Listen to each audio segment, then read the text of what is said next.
Hello friends, നമസ്കാരം. നമ്മുടെ Kerala T V സീരിയലിലേക്ക് എല്ലാവർക്കും സ്വാഗതം. അങ്ങനെ ദേ മുത്തശ്ശി എല്ലാവരോടുമായിട്ട് പണത്തിനെ കുറിച്ചുള്ള കാര്യങ്ങൾ സംസാരിക്കുക. അതായത് പൈസ നമ്മുടെ നയനയ്ക്ക് കൊടുത്തതിൻ്റെ പേരിലാണ് പ്രശ്നങ്ങൾ മുഴുവൻ. പൈസ ആവശ്യത്തിന് ഉപകരിക്കാനുള്ളതാണ്. അത് ആർക്കാണെങ്കിലും, അതിപ്പോൾ പെണ്ണ് വീട്ടുകാരായാലും ആർക്കായാലും ഉപകരിക്കാനുള്ള സാധനമാണ്. ഇനി അതിനെപ്പറ്റി ഇവിടെ ആരും ഒന്നും സംസാരിക്കരുത് തുടങ്ങിയ കാര്യങ്ങളൊക്കെ മുത്തശ്ശി ഇങ്ങനെ പറയണം. അതൊന്നും കേട്ടിട്ടങ്ങ് ദഹിക്കുന്നില്ല രണ്ടുപേർക്ക്. അപ്പോൾ അച്ഛൻ അറ്റാക്ക് വന്നതിന് ശേഷം ഞാൻ നല്ല രീതിയിൽ അധ്വാനിച്ച കുടുംബം മുന്നോട്ട് കൊണ്ടുപോവുകയായിരുന്നുവെന്നും അതിനിടയ്ക്കാണ് ഞാൻ പോലും അറിയാതെ എൻ്റെ കല്യാണം നടന്നതെന്നുള്ള കാര്യം നയന എല്ലാവരോടും പറയണു. അതോടുകൂടി വീടിൻ്റെ താളം തെറ്റിയെന്നും ഏത് നിമിഷവും നിലച്ചു പോകുന്ന ഒരു ഹൃദയവുമായിട്ടാണ് എൻ്റെ അച്ഛൻ ഇപ്പോൾ രാപ്പകലില്ലാതെ കഷ്ടപ്പെടുന്നതെന്നുള്ള കാര്യങ്ങളൊക്കെ നമ്മുടെ നയന പറയണു. ഇതൊക്കെ കേട്ടപ്പോൾ എന്നും പറഞ്ഞുകൊണ്ട് നിൽക്കാട്ടോ നവ്യ നാണക്കേടുകൊണ്ട്.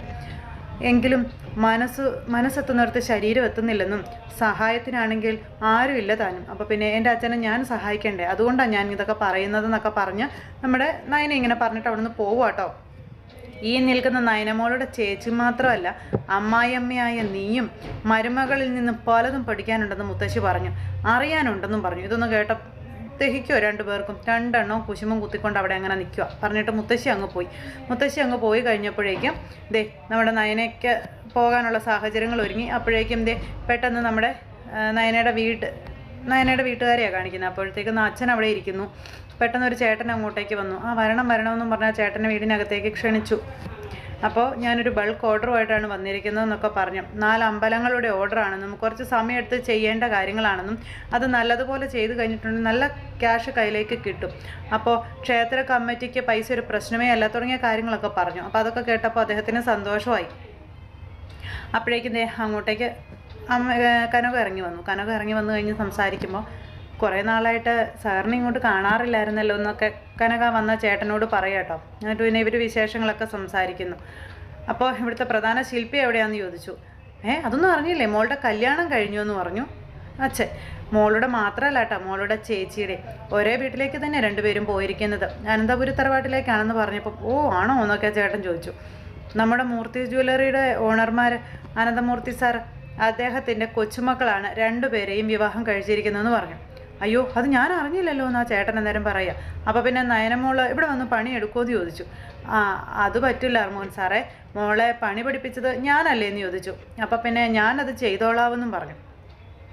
അതെ, ഞങ്ങളെല്ലാവരും കൂടെ ചേർന്ന് ഉത്സാഹിച്ച് പറയുന്ന ആ ദിവസം തന്നെ പ്രതിമ റെഡിയാക്കാമെന്ന് പറഞ്ഞപ്പം, അയ്യോ അങ്ങനെ പറഞ്ഞാൽ പറ്റത്തില്ലെന്ന് ഈ വന്ന ചേട്ടൻ പറയുക. നയനമോൾ ഉണ്ടെന്ന് പറഞ്ഞാണ് ഞാനിവിടെ വന്നത് തന്നെ. അത് നയനമോൾ ചെയ്യുക തന്നെ വേണം.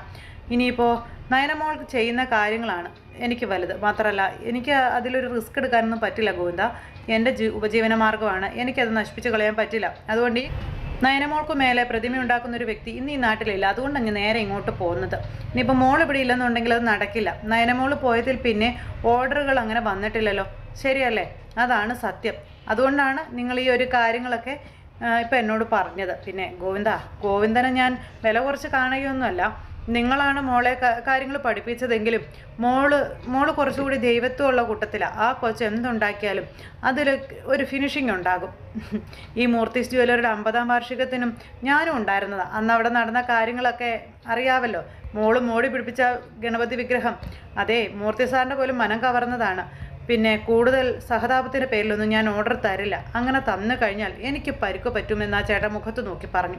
അങ്ങനെ സോറി പറഞ്ഞിട്ട് ആ ചേട്ടൻ അവിടെ നിന്ന് പോകും. ആ ചേട്ടൻ അതും പറഞ്ഞ് പോയി കഴിഞ്ഞപ്പം നമ്മൾ ഇനി എന്ത് ചെയ്യും എന്ന് ചോദിച്ചു. നയനമോളെ അങ്ങനെ വിളിക്കാൻ പറ്റുമോ, നയനമോളെ നമുക്ക് വിളിച്ചാലോ എന്നൊക്കെ ചോദിച്ചുകൊണ്ട് ഇങ്ങനെ കനകം ചോദിച്ചപ്പം, മോളെ നമ്മൾ വിവാഹം കഴിച്ച് അയച്ചതാണെന്നും വിവാഹം കഴിഞ്ഞ് പോയ മോളെ വിളിച്ചു കൊണ്ടുവന്ന് ഇവിടെ നിർത്തി പണിയെടുപ്പിക്കുന്നത് ശരിയല്ല എന്നും പറഞ്ഞ് അച്ഛൻ ഇങ്ങനെ പറയാം. അപ്പോൾ അതിനൊരു വഴി എന്തെങ്കിലും വരുമായിരിക്കും എന്നൊക്കെ വിചാരിച്ചിങ്ങനെ അവിടെ നിൽക്കുന്നു. അത് കഴിഞ്ഞിട്ട് നമ്മുടെ കനകം ഇങ്ങനെ ആകെ വിഷമിച്ച് നിൽക്കും. ഇനി എന്താണ് മുന്നിലൊരു വഴി, ഒരു മാർഗ്ഗവും ഇല്ലല്ലോ. അപ്പോൾ അങ്ങനെ ആ ഒരു സംഭവം കഴിഞ്ഞു. അത് കഴിഞ്ഞ് പിന്നെ കാണിക്കുന്ന ആദർശ് ഇങ്ങനെ റൂമിലിരിക്കുമ്പോൾ നയനെ അങ്ങോട്ടേക്ക് വന്നു. അപ്പോൾ നയന വന്നു കഴിഞ്ഞപ്പോൾ ആദർശ് ഇങ്ങനെ ഇരിക്കല്ലേ. അപ്പോൾ നിനക്ക് ഞാനൊരു സ്ഥാനം തരികയാണെന്നും അതുപോലെ നയനയോട് മൂർത്തി ജ്വല്ലറിയുടെ മെയിൻ ഡിസൈനർ ആയിക്കൂടെ എന്നും ആദർശ് ചോദിച്ചു. അത് കേട്ടപ്പോൾ ഞെട്ടി കിട്ടോ. പവിത്രേക്കാളും ടാലൻ്റ് ഉള്ളതുകൊണ്ട് അവളെക്കാളും മുകളിലായിരിക്കും നിൻ്റെ പോസ്റ്റ് എന്നുള്ള കാര്യവും പറഞ്ഞു. അപ്പോൾ എനിക്കത് വേണ്ടാന്ന് നയന പറയാം. അപ്പോൾ അതെന്താ വേണ്ടാത്തതെന്ന് ചോദിച്ചു. ഇനി അതിൻ്റെ പേരിൽ ഈ വീട്ടിലൊരു ബഹളം ഉണ്ടാക്കാൻ ഞാൻ ആഗ്രഹിക്കുന്നില്ല എന്നുള്ള കാര്യം നയന അന്നേരം പറഞ്ഞു. മുത്തശ്ശനോട് കാര്യങ്ങൾ ഞാൻ പറഞ്ഞോളാം. അപ്പോൾ അമ്മയോടോ എന്ന് ചോദിച്ചു. അമ്മയെ കൊണ്ടും ഞാനത് സമ്മതിപ്പിച്ചോളാം. അമ്മ ഒരിക്കലും അതിന് സമ്മതിക്കില്ല.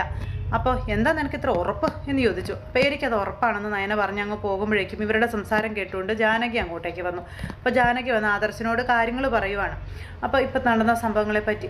അപ്പോൾ സ്വന്തം പൈസ എടുത്ത് വീട്ടുകാരെ സഹായിക്കുകയാണെന്നാണ് അവരെല്ലാവരും പറയുന്നത്. സ്വന്തം വീട്ടുകാർക്ക് ജീവിക്കാൻ വേണ്ടിയാണ് നയനയുടെ അച്ഛനും അമ്മയും കൂടി 2 മക്കളെയും കൂടി ചേർന്ന് ഇങ്ങോട്ടേക്ക് പറഞ്ഞു വിട്ടതെന്നൊക്കെയാണ് അവരുടെ പറച്ചിലെന്നൊക്കെ പറഞ്ഞപ്പോൾ, ഓ അപ്പോൾ അതുകൊണ്ടായിരിക്കും അപ്പോൾ കമ്പനിയിലെ ഡിസൈനറായിട്ട് ജോലി കൊടുക്കാമെന്ന് പറഞ്ഞപ്പോൾ വേണ്ടാന്ന് അവൾ പറഞ്ഞതല്ലേ. അവളെ 3ാമതൊരാളെന്നും വിരുന്നുകാരിയെന്നൊക്കെ നീ വിളിച്ചല്ലോ, അത് എത്രമാത്രം അവളെ വേദനിപ്പിച്ചിട്ടുണ്ടെന്ന് നിനക്കറിയാമോ എന്ന് ചോദിച്ചു. എടാ ദേ, അവൾ ഇന്നില്ലായിരുന്നെങ്കിൽ പല ക്ലയൻസിനെയും മൂർത്തി ജ്വല്ലറിക്ക് നഷ്ടപ്പെട്ടു പോകുമായിരുന്നു. നമ്മുടെ ഇമേജിന് പോലും അത് ബാധിച്ചേനെ. നീ അതൊക്കെ ഓർക്കുന്നുണ്ടോ? അവൾ വലിയ സമ്പത്തുള്ള വീട്ടിലെ കുട്ടിയൊന്നും അല്ല.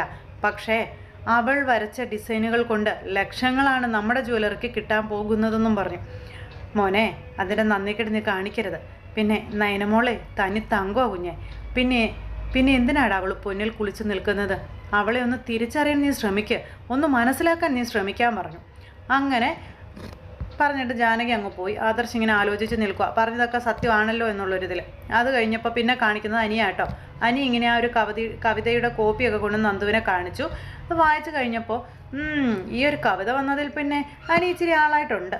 ഇപ്പോൾ ആരാധികമാരുടെയൊക്കെ എണ്ണം കൂടി കാണുമല്ലേ. വീണ്ടും ഇതുപോലുള്ള കവിതകളൊക്കെ വന്നു കഴിയുമ്പോൾ എന്താകുമായിരിക്കും എന്നൊക്കെ ചോദിച്ച് അങ്ങനെ ആ ഒരു കിട്ടിയ ആ ഒരു ലെറ്ററും അതുപോലെ കാര്യങ്ങളും ഒക്കെ നന്ദുവിനെ കാണിച്ചു കൊടുക്കും അനി. കവിയെ കാണാൻ ഞാനൊരു ദിവസം വരുന്നുണ്ട്, അധികം വൈകാതെ തന്നെ എന്നും പറഞ്ഞ.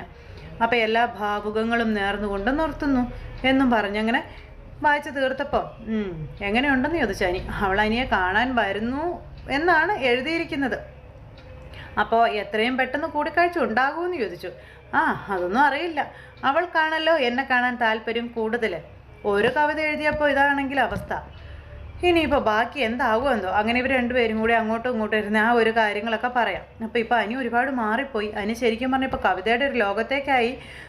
ഇങ്ങനെ ആയിക്കഴിഞ്ഞാൽ താടി മുടിയൊക്കെ വളർത്തി വീടിയൊക്കെ വലിച്ച് ജീവിതമൊക്കെ പുകച്ച് കളയാനുള്ള സാധ്യതയുണ്ടെന്നൊക്കെ പറഞ്ഞപ്പോൾ അങ്ങനെയുള്ള പഴയകാല കവികളുടെ പിൻഗാമിയല്ല ഞാനേ മോഡേൺ, പിന്നെ കവിത ഒരു പാഷനാക്കിയിരിക്കുന്ന ഒരു യുവാവാണെന്നൊക്കെ പറഞ്ഞു. ഇപ്പോൾ കേട്ടോ നന്ദു ഒരു കൂസലില്ലാണ്ട് നിൽക്കും കേട്ടോ. അപ്പോഴേക്കും നമ്മുടെ അനി അവിടെ നിന്നൊരു സൂപ്പർ പാട്ടൊക്കെ അങ്ങ് പാടി. ഇതൊക്കെ കേട്ട് അന്താളിച്ച് നിൽക്കുമോ നമ്മുടെ നന്ദു. അങ്ങനെ ഇവർ 2 പേരും കൂടി ഈ കാര്യമൊക്കെ പറഞ്ഞ് പാട്ടൊക്കെ പാടി വളരെ സന്തോഷത്തോടെ കടപ്പുറത്തോടെ ഇങ്ങനെ നടക്കുന്നു. അങ്ങനെ ആ ഒരു ഇത് കഴിഞ്ഞു. നമ്മുടെ നയന നേരെ പൂജാമുറിയിൽ ചെല്ലുന്നതാണ് കാണിക്കുന്നത്. അപ്പോൾ പൂജാമുറിയിൽ കയറി ചെന്ന് ഭഗവാനോട് പ്രാർത്ഥിക്കുകയാണ്. അച്ഛനെയും അമ്മയെയും ആ തീരാ കടത്തിൽ നിന്ന് രക്ഷിക്കണം. കുറച്ച് പൈസ കൊടുത്ത് സഹായിക്കാനായിട്ട് കഴിഞ്ഞു. ഇനിയിപ്പോൾ ബാക്കി തുകയും കൂടി ഞാൻ മേടിച്ചു കൊടുക്കാമെന്നാണ് പറഞ്ഞിരിക്കുന്നത്. ഞാനാണെന്നുണ്ടെങ്കിൽ ആദർശേട്ടൻ തന്ന ജോലി നിരസിക്കുകയും ചെയ്തു. മുന്നും പിന്നും നോക്കാതെയാണ് ഞാൻ അങ്ങനെയൊക്കെ പറഞ്ഞത്. എന്തെങ്കിലും ഒരു വഴി കാണിച്ച് തരണേ തമ്പുരാനെ എന്നും പറഞ്ഞുകൊണ്ട് ഭഗവാന്റെ മുന്നിൽ നിന്ന് ഇങ്ങനെ പ്രാർത്ഥിക്കുന്നു. അങ്ങനെ പ്രാർത്ഥിച്ചുകൊണ്ട് നിൽക്കുന്നു നമ്മുടെ നയന. ഈ സമയത്ത് ആദർശിനെ കാണാനായിട്ട് അമ്മ അങ്ങോട്ടേക്ക് ചെന്നു. അപ്പോൾ അങ്ങ് ചെന്ന് കഴിഞ്ഞപ്പം നീ എന്നോട് പറയാതെ 1 ലക്ഷം രൂപ അവൾക്ക് കൊടുത്തല്ലേ എന്ന് ചോദിച്ചു.